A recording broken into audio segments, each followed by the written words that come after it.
শেখ হাসিনাকে বাংলাদেশের বিচার ব্যবস্থার উপরে বাংলাদেশের মানুষের কাছে, এদেশের বিচার বিভাগের কাছে অতি দ্রুত হস্তান্তর করার আমরা দাবি জানাই। এবং একই সাথে আমাদের আরো একটা বিষয় মনে রাখা প্রয়োজন, এই বাংলাদেশকে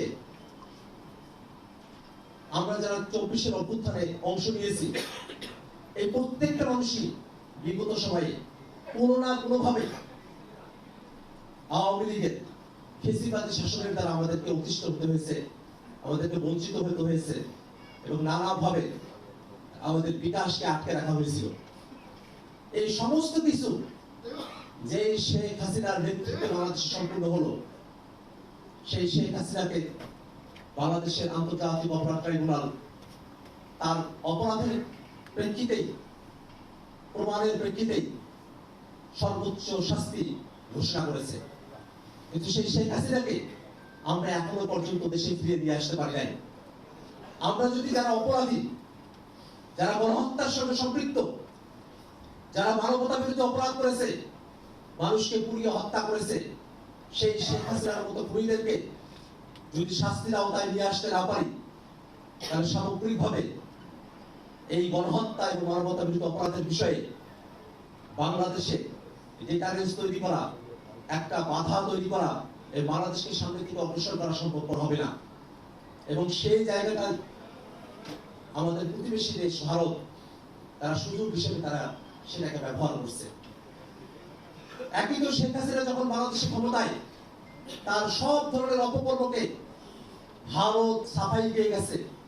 বাংলাদেশে পাতানো নির্বাচন, রাতের ভোটে নির্বাচন, একতরফা নির্বাচনের পিছনে ভারতের সরাসরি হস্তক্ষেপ ছিল। সেই ভারতই বাংলাদেশে এতগুলো খুন করার পরে, গুম করার পরে শেখ হাসিনাকে তার নিজের দেশে আশ্রয় দিয়েছে। ভারতের পররাষ্ট্রমন্ত্রী জয়শঙ্কর বলেছেন, শেখ হাসিনা ভারতে থাকবেন নাকি থাকবেন না সেটা শেখ হাসিনার সিদ্ধান্ত। কোনোভাবেই কোন একজন ফাঁসির দণ্ডপ্রাপ্ত আসামি, কোন একজন গণহত্যাকারী, মানবতা বিরোধী অপরাধী, তার ইচ্ছার উপর নির্ভর করে কোন একটি দেশ তার ডিপ্লোমেসি সাজাতে পারে না। শেখ হাসিনাকে বাংলাদেশের বিচার ব্যবস্থার উপরে বাংলাদেশের মানুষের কাছে, এদেশের বিচার বিভাগের কাছে অতি দ্রুত হস্তান্তর করার আমরা দাবি জানাই। ভারতকে বাংলাদেশের সাথে সম্পর্ক উন্নয়ন করতে হবে, বজ্রতাপূর্ণ সম্পর্ক করতে হবে। আওয়ামী লীগ এবং শেখ হাসিনার সঙ্গে বাংলাদেশের জনগণকে বিচ্ছিন্ন করে ভারত যে সম্পর্ক করেছিল, সেই সম্পর্কের বাইরে এসে নতুন করে নতুন দিনের মানুষরা যারা আছেন তাদের সাথে যদি সম্পর্ক করতে হয়, তাহলে শেখ হাসিনাকে অবিলম্বে বাংলাদেশে ফিরিয়ে দিতে হবে। এটা শেখ হাসিনার ইচ্ছার উপরে নির্ভরশীল নয়। শেখ হাসিনা বাংলাদেশকে প্রতিনিধিত্ব করতে ব্যর্থ হয়েছে, বাংলাদেশের মানুষকে খুন করেছে। সেই শেখ হাসিনার পক্ষে কোন একটি দল, কোন একটি দেশ কোনোভাবেই তার পক্ষে অবস্থান নিয়ে তার মতামতের উপর নির্ভর করে তার দেশে ফেরার আশা না আশাকে তারা ডিপ্লোমেসির ভাষায় কোনোভাবেই ব্যাখ্যা করতে পারেন না। বিজলি কেবলস এর স্ক্রিন কোটেড ইনসুলেশন আগুন প্রতিরোধী। বিজলি কেবলস, নিরাপদ আজীবন। বর্তমানের যে রাজনীতি, নানা ধরনের সংকট আমরা রাজনীতিতে খেয়াল করি। বিএনপি এবং জামায়াতের মতো দলগুলো গণ অভ্যুত্থানে আমাদের শরিক দল।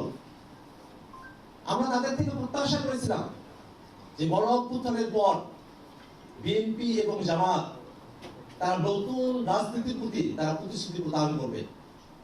এই দুর্ভাগ্যের বিষয়, নির্বাচনের এখন তফসিল ঘোষণা করা হয় নাই, কিন্তু বিএনপি জামাতের মতো দলেরা তারা অস্ত্রের মহড়ায় তারা কে কার থেকে এগিয়ে যাবে সেই প্রতিযোগিতায় তারা লিপ্ত হয়েছে। আমরা দেখেছি যে অস্ত্র উঁচিয়ে গুলি করার মতো ঘটনা ঘটছে। এই বাংলাদেশটা আমরা প্রত্যাশা করি না।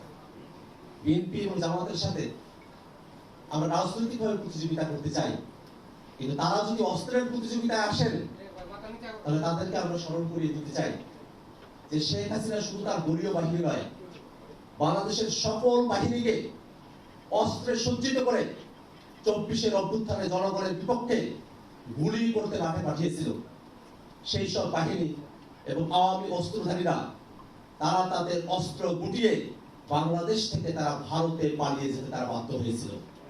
অতএব বিএনপি বা জামাত এই নির্বাচনে অস্ত্রের রাজনীতি করার যে মহড়া আপনারা প্রদর্শন করছেন, পেশি শক্তির রাজনীতি করার যে মানসিকতা আপনাদের কার্যক্রমের মধ্যে দিয়ে প্রকাশিত হচ্ছে, সেই জায়গাটাতে বাংলাদেশের 24-এর অভ্যুত্থানে অংশ নেওয়া এই জনগোষ্ঠীকে আপনারা কখনো অবহেলায়, আপনারা কখনো তাদেরকে অগুরুত্বপূর্ণ ভেবে রাজনীতি করার পরিবেশ আপনারা তৈরি করতে পারবেন না।